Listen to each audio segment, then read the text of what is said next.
హిందువులకి హిందువులే ప్రధానమైన శత్రువులుట. చాలా మంది అంటున్న విషయం, నాకు కూడా ఈ మధ్య అర్థమవుతుంది. దేనికంటే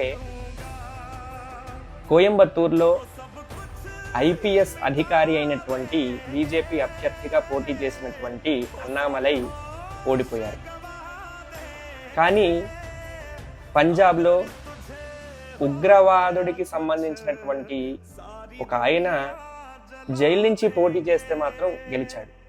ఈ రెండు పక్కన పెట్టండి.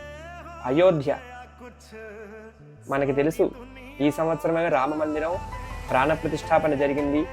మోదీ గారు దగ్గరుండి కట్టించి ఎంతో కృషి చేశారు. కానీ అయోధ్యలో మాత్రం హిందువులు ఎవ్వరూ కూడా బీజేపీని గెలిపించలేదు, వేరే పార్టీని గెలిపించారు. ఇంతకంటే దారుణమైనటువంటి పరిస్థితి ఇంకుండదు.